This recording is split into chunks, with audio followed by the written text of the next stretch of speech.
Welcome to the deep dive, where we take the dense, fascinating source material you've gathered and, well, we distill the unexpected insights. Mhm. Today, we're taking a journey to a really pivotal ancient city, Philippi, a place that was kind of a miniature Rome and also the unexpected gateway for the gospel into Europe. That's exactly right. And our mission really is to get into the historical, the political, and the spiritual atmosphere of Philippi. Okay. Because when you understand how deeply Roman this community was, you can finally grasp how radical this letter written to them from a prison cell must have sounded. A letter that's obsessed with joy. Obsessed with joy, humility, purpose, all while under extreme pressure. We're looking for that foundational conflict, Roman pride versus heavenly submission. That's what shaped the whole message. So you really can't understand the letter without understanding the city itself, the geography. Not at all. Philippi was a massive historical landmark long before any missionary showed up.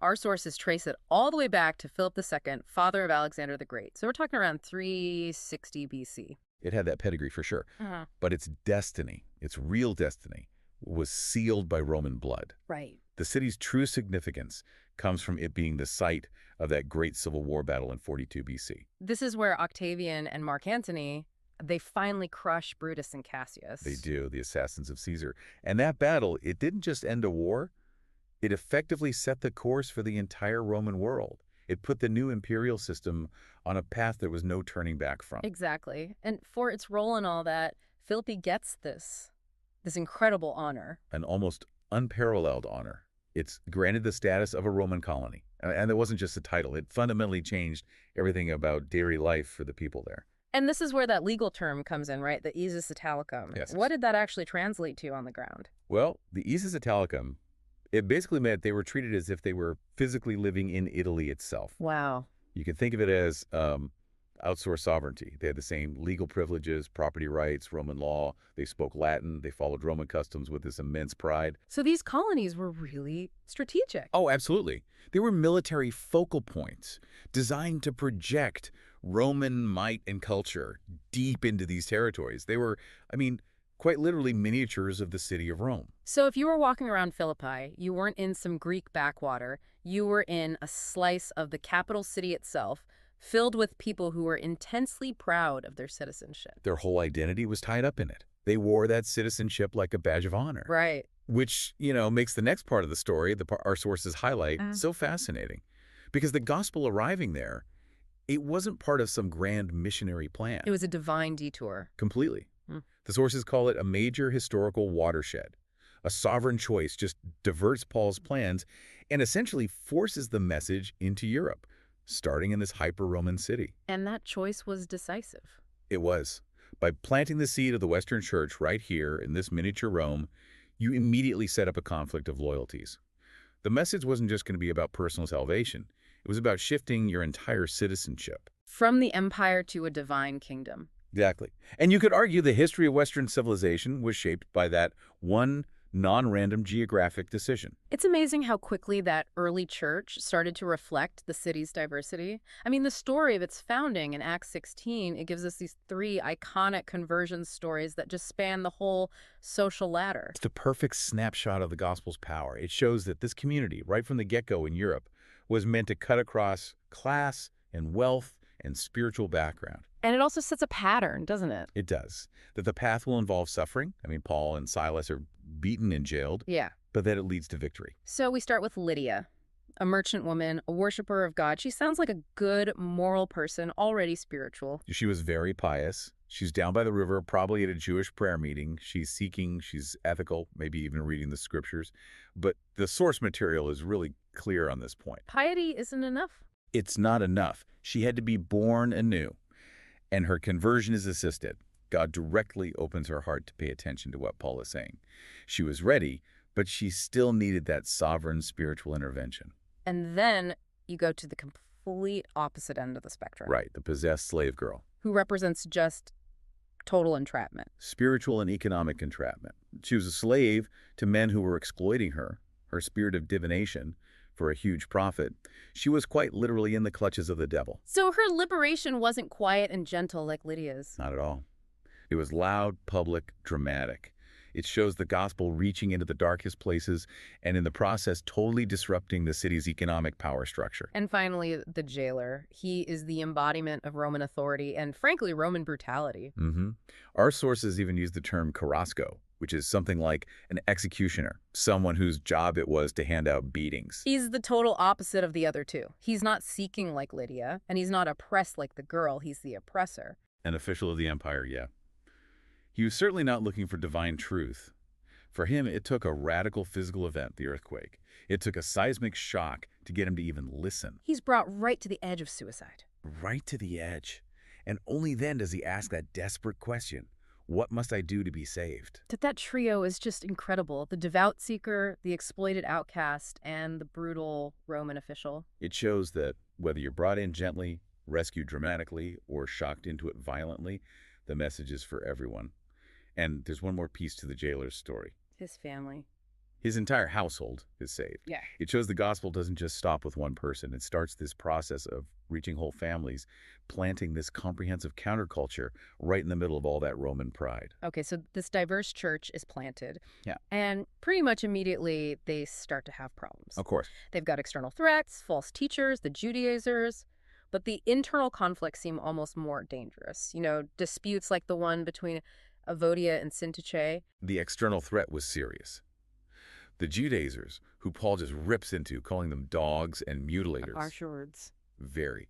They were focused on external things like circumcision, trusting in the flesh, which just completely undermined what Christ did. But the fight between the two women, that wasn't theological, was it? No, it seems to have been rooted in pride, ego.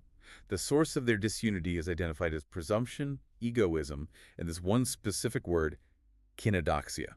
Which means? Vainglorious superiority. It's that desire for personal status, for recognition, that trumps the good of the group.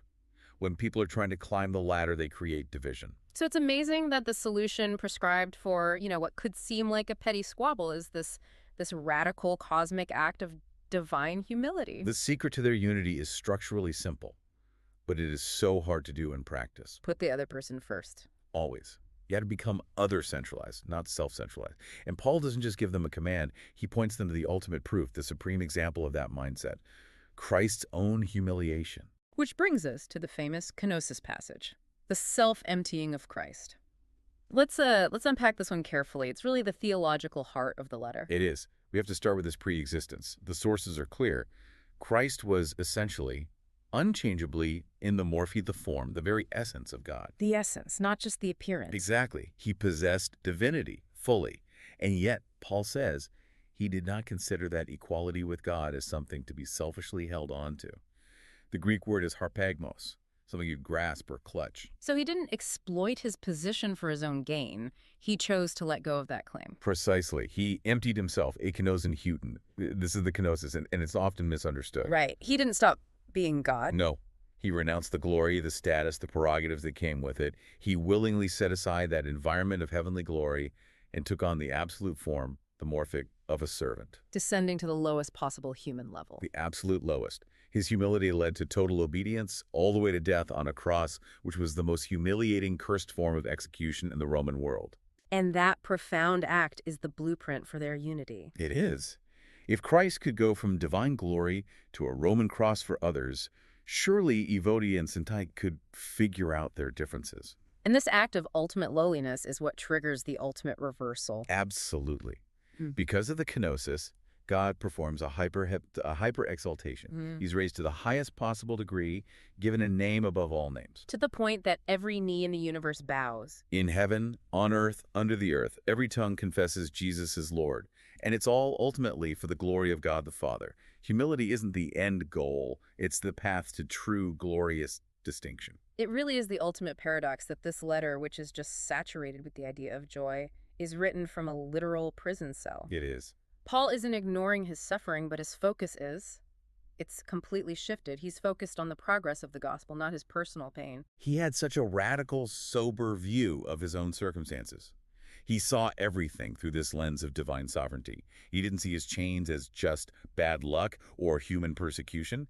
He saw them as being strategically used by God. And I think we forget how much frustration he'd already been through. The sources list so many setbacks that were part of this strategy. Oh yeah, being rejected in Jerusalem, being actively blocked by God from mission trips he wanted to take, being, essentially forgotten in Tarsus for 10 years. Those are huge blows to anyone's pride or ambition. They are. But Paul shows how every failure, every closed door, every chain, it was all a redirect.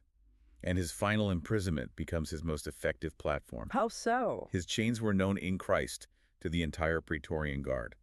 And these aren't your local jailers. These are the elite imperial soldiers who protect the emperor. So his message gets to the heart of Roman power. To the officials of Caesar's court. He reached people in prison that he never would have been allowed near as a free man. Okay, so if that's the context, what exactly is this joy that Paul keeps commanding? It can't be simple happiness. It's what you could call ultra-circumstantial joy. It's an imperative, a command, because it's sustained by God, not by your conditions. It works whether you're anxious or in a bad relationship or worried about money. This brings us to probably the most famous and most misinterpreted verse in the whole letter, Philippians 4:13. I can do all things through him who strengthens me. In our culture, that sounds like a mantra for, achieving your personal goals. Yeah. A superpower. Right, but Paul's original meaning is pretty much the exact opposite of self-empowerment. The context makes it clear. He meant, I am enabled by God's strength to endure any situation. Any situation. Oh, Good or bad. whether he was experiencing abundance or deep scarcity, whether he had honor or was suffering from hunger, Right. it's not about conquering the world for yourself. It's about resilient dependence on God to get you through things you can't control. Given Philippi's intense Roman pride, Paul then does something really clever. He pivots the whole conversation from physical citizenship to a heavenly one. He does. He tells them to live, but the Greek word he uses is politoestai, which literally means to be a citizen. So he's telling these proud Roman citizens, you've got another passport. A better one?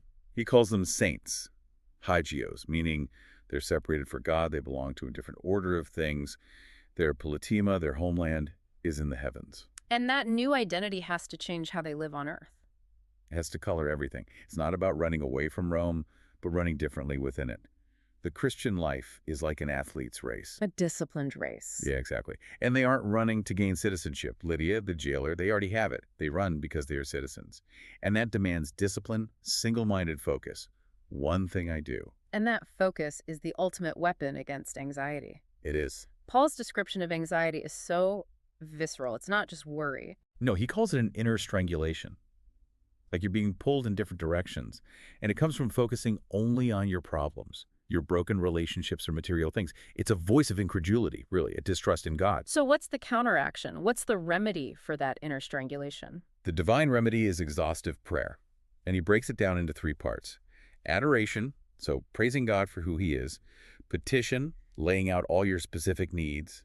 And thanksgiving, remembering what he's already done. And if you do that? If you engage in that kind of constant, comprehensive communication, the result is the peace of God, the Irene. And this isn't just any peace. It's described as something that transcends all understanding. It's divine, not psychological. And the sources use this powerful military analogy for how it works. It acts like a guard. A military sentinel, yes. The Greek is phorwein. It stands guard, protecting the most vulnerable parts of you. Your heart and your mind. Your emotions and your reason. Exactly. The peace of God stands guard, protecting your emotions and your ability to think clearly from all the outside pressures and the inner chaos. You live in miniature Rome, but your inner world is guarded by the peace of heaven. That's the real implication of this dual citizenship. It is that this pursuit of unity through humility, this joy that comes from seeing God's sovereignty, this peace that comes from focused prayer, it all flows from prioritizing the celestial over the temporal. So this whole deep dive, it really shows us that the things we think we need for an effective life, joy, unity, purpose, they're completely independent of our circumstances, good or bad. Right. They only require being radically rooted in that self-giving example of Christ. And that Philippian church, they had this unique privilege. They lived in a powerful Roman colony, enjoying the benefits of 2 worlds, Rome and heaven. They were asked to live in Christ, but also in Philippos. That self-giving, that kenosis we talked about, it has to be demonstrated in the real world. Which brings us to a final provocative question for you to consider. How should the seriousness of your dual citizenship, this superior allegiance to a heavenly kingdom, change how you engage with the privileges and the responsibilities of your own society today? Think about the ancient parabolani. These weren't clergy, they were radical risk takers. Their name literally means the risk players. They serve the sick, the imprisoned, sometimes risking their own lives and status to do it. So what radical, costly, personal risk would truly demonstrate the seriousness of your heavenly citizenship to the world today? That self-emptying service is the only thing that proves the power of the unity Paul prescribes.